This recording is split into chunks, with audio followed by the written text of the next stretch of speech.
What is up, Packers fans, and welcome back to another episode of the Daily Draft. I am your host, Ross Uglem, the publisher of Pack Report, and we are, as always, brought to you by the good folks at Badger State Brewing. We are brought to you by Brewski, light lager from Badger State Brewing, the greatest can in all of Wisconsin. Today, we are breaking down one of my favorite fits for the 23rd pick in the NFL draft for the Green Bay Packers, and that is Ohio State defensive tackle Tyleik Williams. Tyleik has tremendous size, especially for a one tech or a nose tackle. Packers don't play a ton of odd fronts. There's not a lot of zero tech nose, right head up on the center.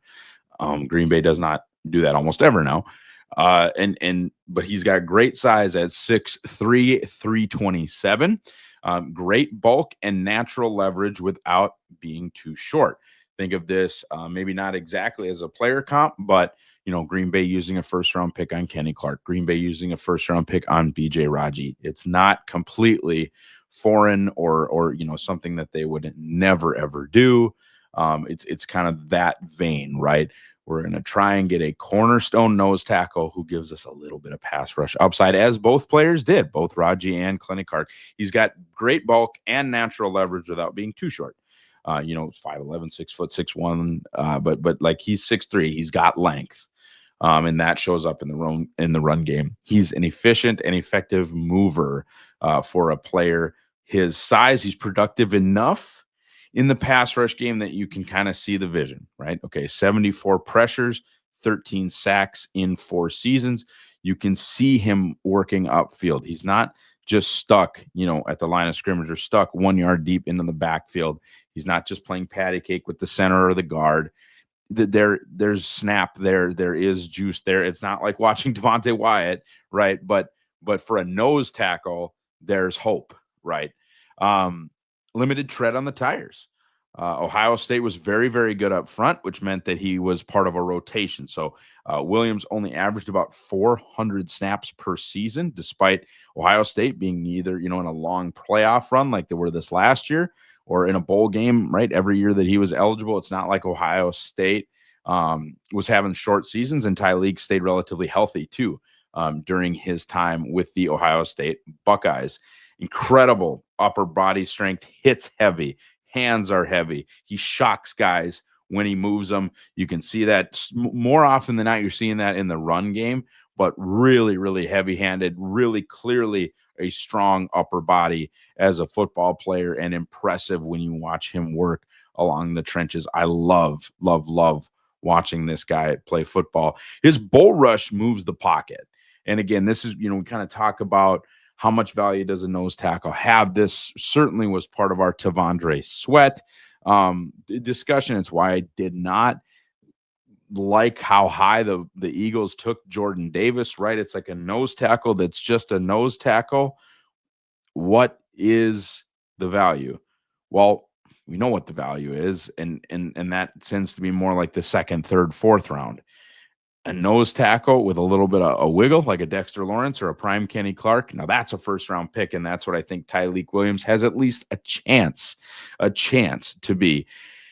Primarily, though, and we're not going to treat this like a negative, even though I always talk about how this is a passing league. We're going to treat this like a positive. Primarily, he is an elite run defender. Like I said, 6'3", 327 pounds, and he has the 4th highest run defense grade in FBS football for interior defenders. So defensive tackles, not ends. This isn't just linemen.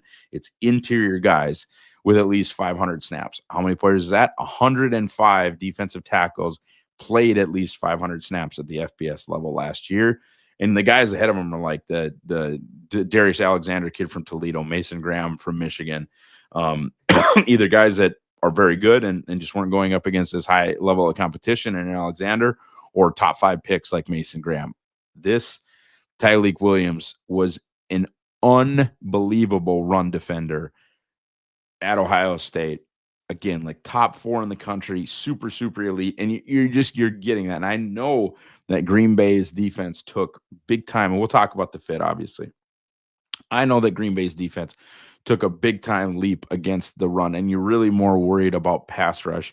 But it comes in all shapes and sizes. You got TJ Slayton not on the team anymore. We'll talk about this stuff, but you're getting my point on the pros is that you're getting, I think, an elite run defender on day one as a rookie. First day through the door, elite run defender. And I don't mean elite run defender as like, oh, he's a good college run defender. He's a good run defender in this class. I think he'll be one of the best 10 to 15 run defenders at the defensive tackle position in the league on day one. That sounds maybe hyperbolic, but that's what I see when I watch this kid on tape. Cons, consistency isn't great. I think he needs a good defensive line coach for individual development. His footwork and his lower body strength doesn't match up with his Herculean upper body strength and his impressive hand usage. I'd like, again, like that's a defensive line coach thing. I think that's what gets him in trouble more than ever. Losing the push-pull gets him in trouble. I think he's much more inconsistent with his feet, and like I said, lower body strength worries me far more than anything, as far as upper body stuff. He's raw as a pass rusher. And again, this is a lot of stuff. It's good the Packers got a new defensive line coach, because a lot of these things that I want for Tyleik Williams are coaching related. I think he's raw as a pass rusher. I don't see a ton of counter moves. I see a lot of bull rush, right? Your interior stuff, your swims, your spins, your arm overs, like a lot of the things that you're going to try and do, your rips inside. I don't see a ton of that from Tyleik Williams, which I get, man. He's a 330-pound defensive tackle. That I think is going to have to come with time and a good defensive line coach. I think he's going to need to get with a good defensive line coach to refine that pass rush technique. Last thing on the con list that I have here is that he gets higher than he should. His pad level should be more consistent for a guy who's 6'3" and not 6'5" or 6'6". You talked to me about a Calais Campbell. You talked to me about guys that are naturally high. And then the elite ones are the ones that have good pad level while still being that tall. You're 6'3", and kind of in that Kenny Clark build, you should not be playing high. You should not have pad level issues. That should just be something that's kind of natural in the way that you play football. And I see too much of Tyleik getting up like this and letting a center or a guard get under him. Again, he's an awesome run defender, so these aren't common. Obviously, I'm talking about a guy I have a first-round grade on. Obviously, I'm talking about a guy I want the Packers to take. So, we still do pros, we still do cons. This is, guys, I want you to understand, even though I'm going through the cons, this is a player I really, really like. Whether you're breaking down draft picks or breaking in a fresh pack of cheese curds, you need a cold one in hand. Grab a Brewski Light Lager, one of Wisconsin's fastest growing beer brands, crisp, refreshing, and built for game day. Or if you like your beer like your offense, bold and dynamic, pour yourself a Grassy Place Hazy IPA, the #1 IPA in northeastern Wisconsin. Packers fit absolutely ideal. They've taken plenty of Ohio State guys. It goes, go back to AJ Hawk, obviously Josh Myers, Corey Linsley. It's more than that, but they're plenty comfortable with the Ohio State as a program. Plenty comfortable, obviously, drafting guys out of the Big Ten in general.